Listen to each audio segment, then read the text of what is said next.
आणि आता प्रत्येक जिल्ह्यातली बातमी पाहणार आहोत वेगवान स्वरूपात। बातमी 36 जिल्ह्यांची या बुलेटिनमध्ये सुरुवात करूया।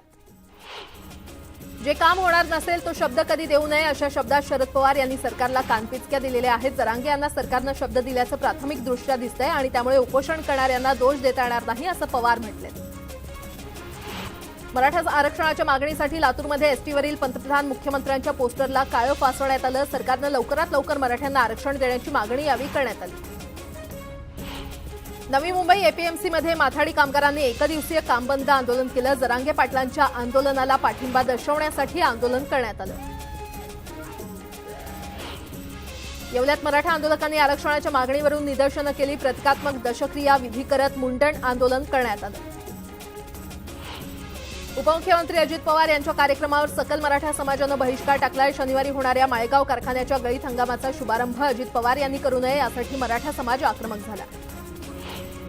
पिंपरी चिंचवडमध्ये संभाजी ब्रिगेडनं मराठा आरक्षणाची मागणी करत अंबादास दानवे यांच्या ताफ्याला काळे झेंडे दाखवण्यात आले। या प्रकरणी संभाजी ब्रिगेडच्या संभाजी काळेंना पोलिसांनी ताब्यात घेतलं।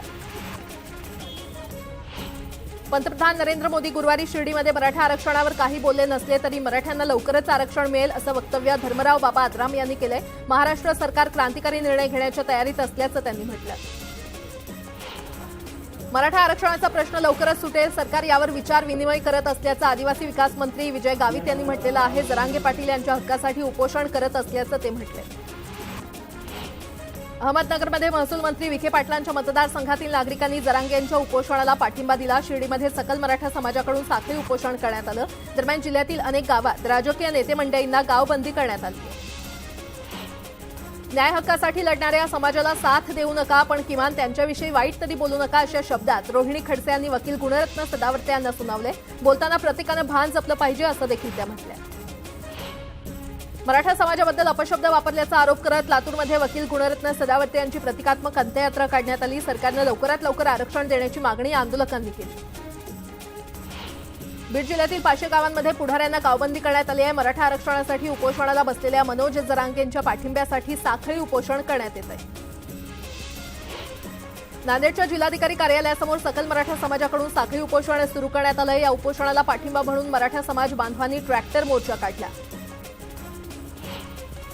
जरांगे पाटील यांच्या मराठा आरक्षणाच्या मागणीला काँग्रेसचा जाहीर पाठिंबा असल्याचं माजी उल्हास पाटील यांनी म्हटलेलं आहे। केंद्रानं विशेष अधिवेशन बोलावून मराठा समाजाच्या मागण्या मान्य कराव्यात असं ते म्हटले। हिंगोलीत गावागावात पुढाऱ्यांना प्रवेशबंदी करण्यात आली आहे। औंढा नागनाथ तालुक्यातील जवळा बाजार इथे माजी मंत्री जयप्रकाश मुंदडा आले असता त्यांना मराठा समाजाच्या युवकांनी घेराव घातला। एक मराठा लाख मराठा अशी घोषणाबाजी करत या युवकांनी मुंदडा यांना मराठा आरक्षणासंबंधी जाब विचारला। दौंड तालुक्यातील वरवणी येथे मराठा आरक्षणाच्या मुद्द्यावरून मराठा समाज आक्रमक झाला आहे। वरवणी ग्रामपंचायतीच्या इमारतीवर राजकीय पक्षांच्या नेत्यांना प्रवेशबंदी करण्याबाबतचे फलक लावण्यात आलेले आहेत।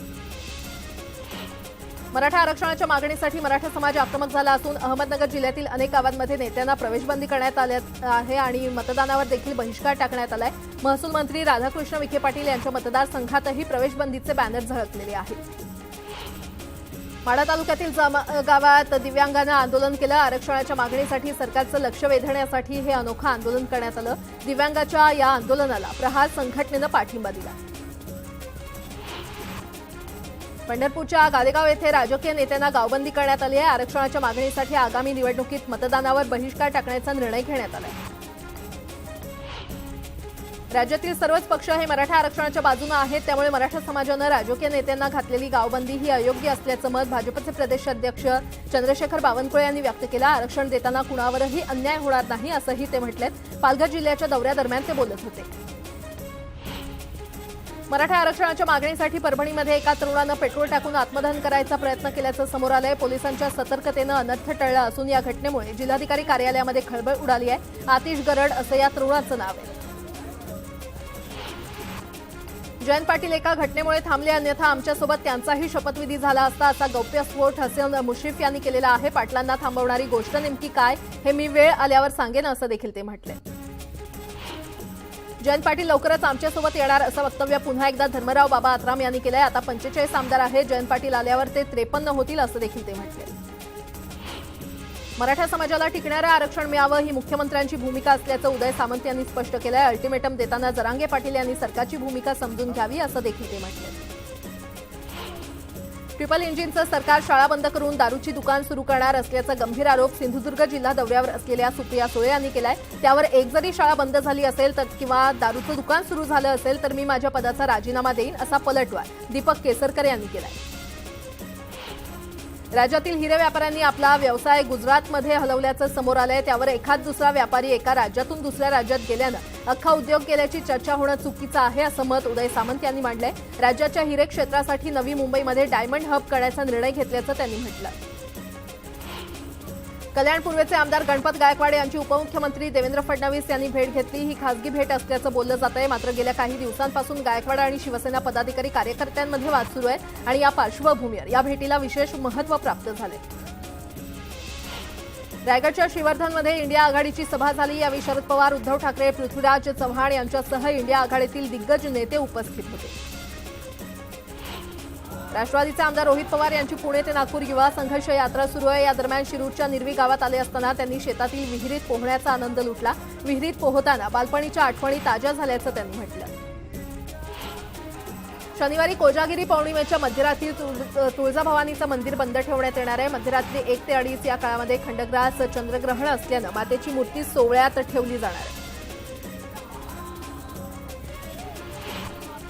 फिलिपाईन्समधील आंतरराष्ट्रीय भात संशोधन संस्था आणि कोकण कृषी विद्यापीठ यांच्यामध्ये भात संशोधनासंदर्भात सामंजस्याचा करार करण्यात आला आहे आणि याअंतर्गत अतिताण सहन करणाऱ्या जाती तसंच विविध कीड रोगप्रतिकारक जातींवर संशोधन करण्यात येणार आहे।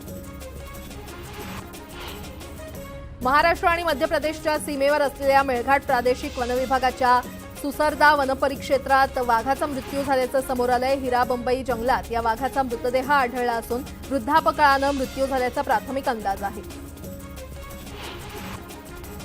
उत्सव नवरात्रीचा महाराष्ट्राच्या आरोग्याचा असा नारा देत तुळजापुरात 3 दिवसीय महाआरोग्य शिबिराला सुरुवात झाली आहे। 27 ते 29 ऑक्टोबर या काळात 10 लाख भाविकांची आरोग्य तपासणी करण्याचं उद्दिष्ट आहे। मराठा आंदोलनामुळे पालकमंत्री डॉक्टर तानाजी सावंत यांनी या शिबिराला येणं इथे टाळलेलं आहे। पोलीस अकादमीला 75 वर्ष पूर्ण झाल्याच्या निमित्तानं बीडमध्ये मिनी मॅरेथॉनचं आयोजन करण्यात आलं होतं। या मॅरेथॉनमध्ये पोलीस अधीक्षक, अप्पर पोलीस अधीक्षक यांच्यासह बीडमधील सर्व पोलीस अधिकारी आणि कर्मचारी सहभागी झाले होते। जात प्रमाणपत्र सुरळीत मिळावं यासह विविध मागण्यांसाठी आदिवासी कोळी बांधवांचं गेल्या 16 दिवसांपासून जिल्हाधिकारी कार्यालयासमोर आमरण उपोषण सुरू आहे। यात सहभागी 2 उपोषणकर्त्या महिलांची प्रकृती गंभीर झाल्यानं त्यांना रुग्णालयात दाखल करण्यात आलं। मोकाट कुत्र्यांचा बंदोबस्त करण्याची मागणी करत लातूरमध्ये मनसेनं अनोखं आंदोलन केलं। कुत्र्यांचे मुखवटे घालून पालिका प्रशासनाला निवेदन देण्यात आलं।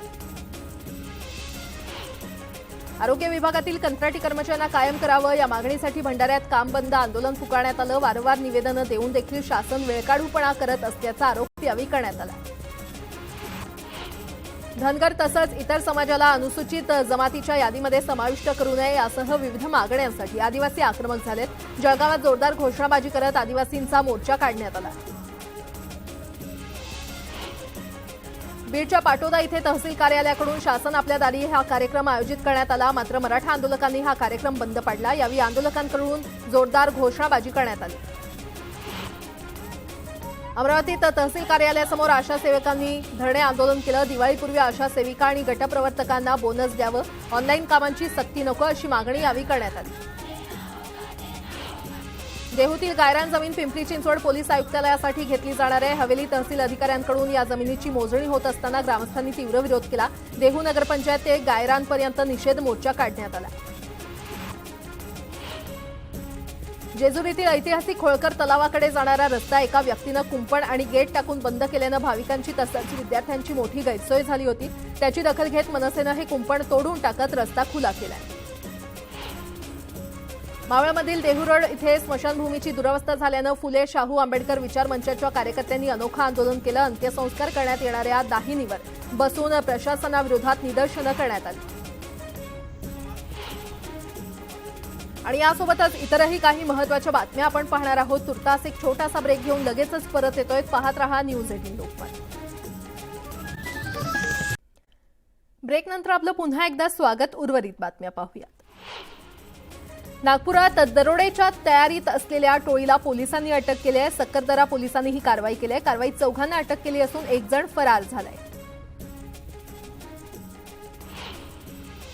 कणकवलीत स्थानिक गुन्हे अन्वेषण विभागानं 1 किलो गांजा जप्त करत दोघांना अटक केलेली आहे। या गांजाची किंमत 38,800 रुपये असल्याची माहिती मिळते। अमरावती शहरातील महादेवखोरी परिसरातील आनंदी माता मंदिरात चोरीची घटना घडली आहे। नवरात्रात देवीच्या अंगावर चढवण्यात आलेले सर्व दागिने आणि दानपेटी चोरण्यात आली। पोलिसांनी सीसीटीव्हीच्या आधारे या चोरट्यांचा शोध सुरू केलाय। नांदेडच्या स्थानिक गुन्हे शाखेनं एकाला अटक करून 21 तलवारी आणि 11 खंजीरचा साठा जप्त केलाय। नगिना घाट परिसरात ही कारवाई करण्यात आली। अमरावती जिल्ह्याच्या ग्रामीण भागात गेल्या 9 महिन्यात महिला अत्याचाराच्या 634 तक्रारी दाखल झाल्या आहेत। यात सर्वाधिक तक्रारी विनयभंग आणि कौटुंबिक छळाच्या असल्याची माहिती मिळते। ड्रग्ज माफिया ललित पाटील प्रकरणात आणखी एका आरोपीला अटक करण्यात आली आहे। कुर्ल्यातून अमीर अतिक शेखला मुंबई पोलिसांनी अटक केली आहे। शेख हा ललित पाटीलकडून एमडी ड्रग्ज घेऊन त्याचा मुंबईत पुरवठा करत असल्याची माहिती सूत्रांनी दिली आहे। तसंच तो ललित पाटीलला आर्थिक मदत सुद्धा करत असल्याचं सांगण्यात येतं। या प्रकरणी आता साकीनाका पोलीस अधिक तपास करत आहेत। ड्रग्ज माफिया ललित पाटील प्रकरणात पुण्यातल्या ससून रुग्णालयाचे डीन अडचणीत येण्याची शक्यता आहे। ससून रुग्णालयातील डीन संजीव ठाकूर हेच ललित पाटीलवर उपचार करत होते। याबाबतच्या नोंदी समोर आल्या आहेत आणि त्यामुळे आता संजीव ठाकूर यांच्या अडचणीत वाढ होण्याची शक्यता आहे। या बातम्यांसह या बुलेटिनमध्ये वेळ झाली इथेच थांबण्याची। मात्र ताज्या घडामोडींसाठी पाहत रहा न्यूज 18 लोकमत।